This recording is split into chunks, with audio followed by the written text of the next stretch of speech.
yung income at by 2023? Mga 100 B. Wala pa po. Hindi pa po kami umabot ng 100 billion nun. Kung hindi po ako nagkakamali, nasa sa mga 79 billion po nung panahong yon. Tapos ang naging income po nun na nagmumula sa online gaming ay mga 23 to 25 billion. Kaya kung titingnan nyo po yung revenue Sabi mix. niyo po 6B. Sabi niyo 21 po. 21 and 22, 6 billion po. Noong 2023 po, ang naging income na ng Pagcor sa online gaming, kung naalala ko po tama, mga 23 billion na. Bakit po? Nag-multiply yung may online gaming na legal? Kaya... una po yun, noong 2021 at 2022, meron lang pong halos mga 30 ang legal licenses noon. Ngayon po ay binanggit ko nasa sa mga 70 po bago mag-moratorium. 70 license. Opo. So, ang illegal po lumalabas mga 90 to 100? Mahigit po ron. Sabi niyo po kanina, 40% is legal. Kasi po, ang ginagawa ng illegal, pangalan nila ay ABC, pero sa ilalim po nila, yung operating companies nila ay daan-daan. Pero, Mr. Chairman, maputol ko po. Bakit po nila gagawin pang damihan yung nasa baba nila? Illegal naman sila. Mas marami pong choice ang binibigay nila sa tao, Congressman. How about the legal one? Wala ba silang ganong operation? Meron pong ilan. Meron pong ilan. Marketing strategy po, Congressman Valeriano. Chairman, meron bang intelligence pa ng Pagcor?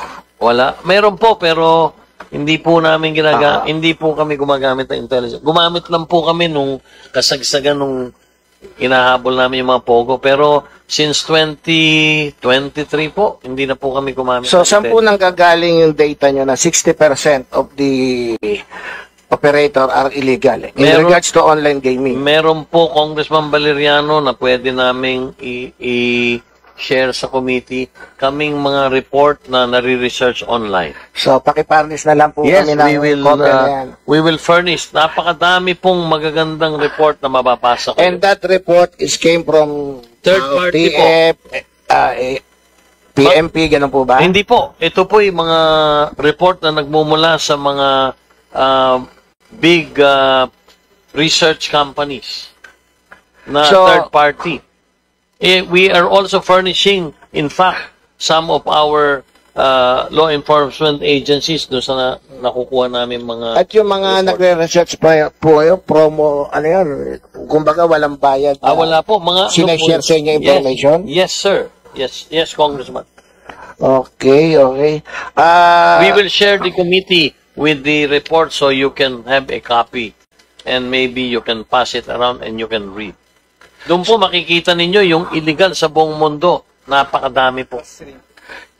Nag-flourish po yung online gaming kasi merong mga e-wallet apps na pwede silang tumaya. Tama po ba? Kasi isa po yun sa dahilan. Pero more importantly, lumabas na po yung mga smartphone, Congressman. Okay. So, nung nagkaroon na po ng smartphone ng tao, marami na po mga apps doon sa loob ng smartphone, nagkaroon na po ng pagkakataon na doon na po sila pwedeng mag-online game. Pagkatapos po noon, nakalink pa sa mga e-wallets or e-payment system.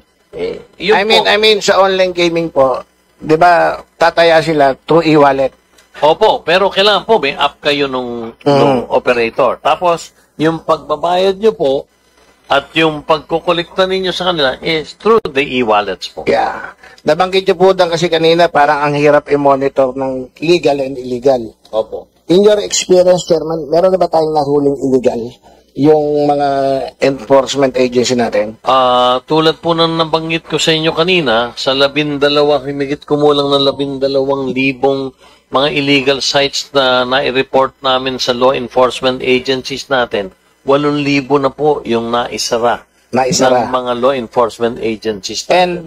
And all of them are using e-wallet apps? The illegal ones? Pagka po sumusubok ang Pagcor na mag-register sa illegal sites, may payment options po din na nagli-lead sa mga e-wallet. Halimbawa po, GCash, Paymaya, tama po. Kasama po yun. May menu po sila. In fact, hindi lang po yun.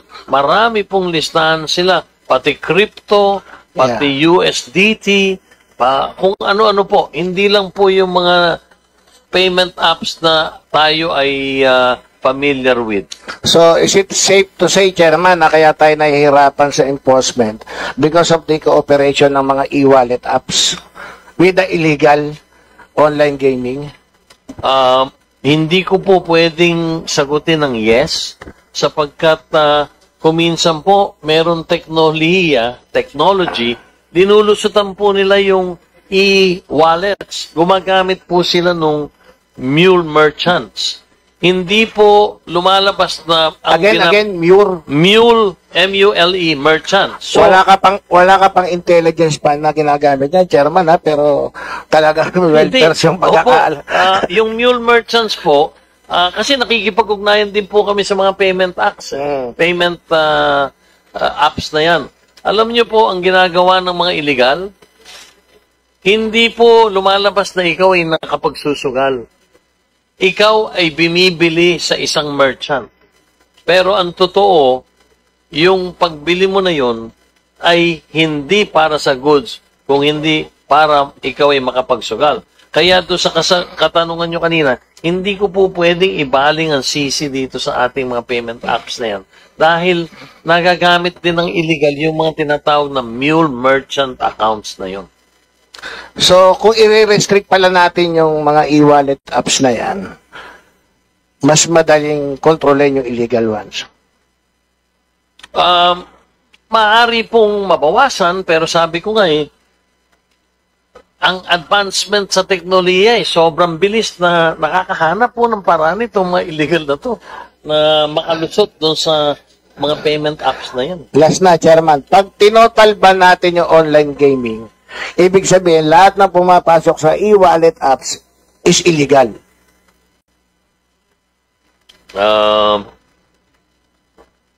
Yes or no? Yes, diba? Yes po. So, pag total ban po, mas madaling kontrolin, hindi totoong mag-underground na sila dahil once na pumasok sa e-wallet, it's illegal. Opo, pero tulad But right now, Chairman, hindi natin ma-determine yung illegal sa legal kasi lahat sila pumapasok sa e-wallet apps. Tama po? Sa ngayon po, pero tulad ng binanggit ko, pag binan po natin online, yung online totally, natitiyak ko po at maraming sasang-ayon, lalo-lalo na DICT at CICT. Magpapatuloy pa rin po yan because of technology. Number 2, makalulusit pa rin po yung illegal dahil nga po doon sa binanggit ko kanina sa inyong mule merchants. Hahanap po ng paraan para makakonect din sila sa mga payment apps na yan. Yun lang po ang akin. Hindi po ako technology person, pero sa pagkakaintindi ko, yun po ang magiging next move ng illegal. Sinara natin, total ban, magpapatuloy sila, hindi sila kailangan mag-tie up sa ating mga kilalang mga payment apps. Gagamit sila ng mga paraan tulad ng mule merchants para makapasok kayo sa mga legal na payment apps na ito. And still, yung mule merchant yan is legal apps. Legal po kasi rinirehistro nila parang kumain ka sa restaurant na ABC restaurant pero hindi ka naman pala kumain doon. So, I mean, Chairman, pagka nga ni-restrict or tinotal ban natin yung online gaming, all e-wallet apps, whatever technology na sinasabi nyo, lahat ng papasok doon is illegal. And with that, we can monitor now kung, yung enforcement natin pwede na. If there is a total ban, definitely, if the payment apps will still continue to service the illegals, then clearly, they are doing an illegal payment. Yes. And right now po, the reason why we cannot determine the legal and illegal is because lahat sila pumapasok lang sa apps.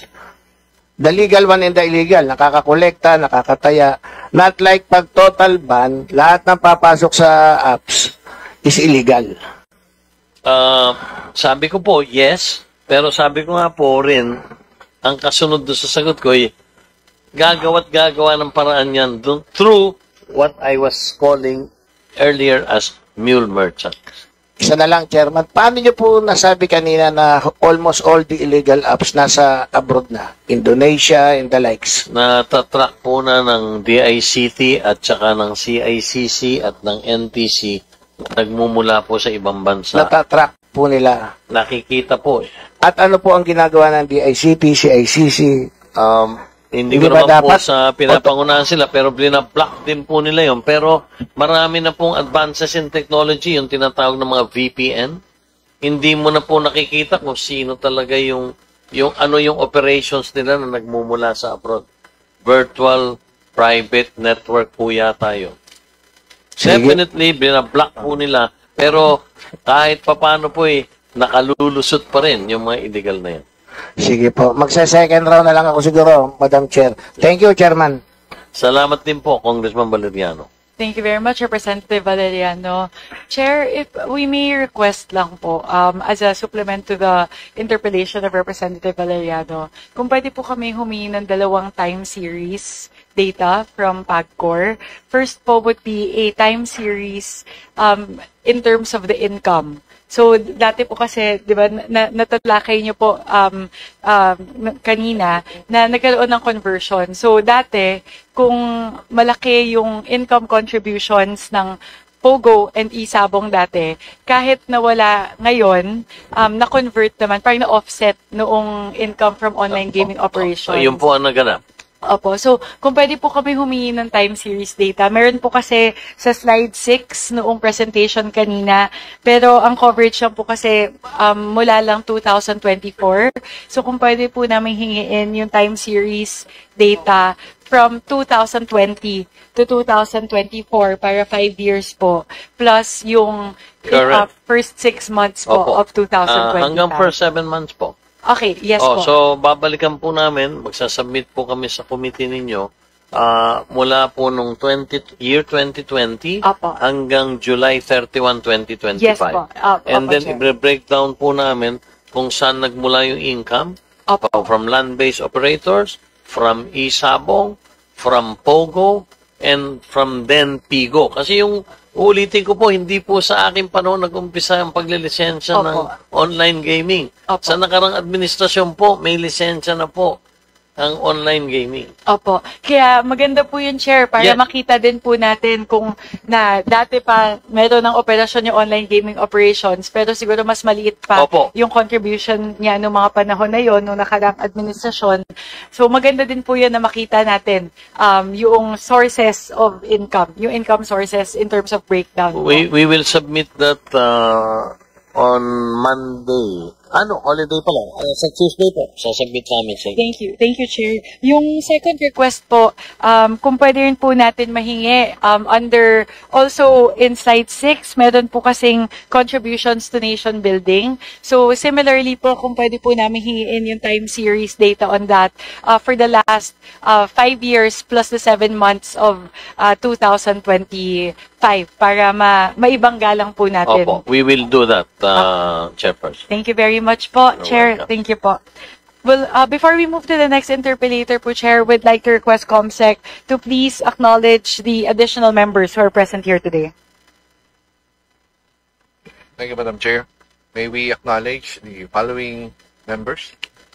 Senior Deputy Speaker J.J. Suarez, Deputy Speaker Janet Garin, Deputy Majority Leader Munir Arbison Jr., Deputy Majority Leader Marie Bernadette Escudero, Deputy Majority Leader Eliza Gonzalez, Deputy Minority Leader Leila de Lima, Deputy Minority Leader Cielo Lagman, Deputy Minority Leader Jet Nisay, Deputy Minority Leader Bong Suntay, Vice Chairs Johan Bautista, John Tracy Cagas, Imelda Dimaporo, Maria Angelica Garcia, Rodolfo Ortanes, Mike Tan, Vice Chair Marcy Chodoro, and other members, Representative Javier Benitez, Representative Antonio Ferrer, Representative Carlos Loria, Representative Isidro Lumaek, Representative Antolin Oreta, Representative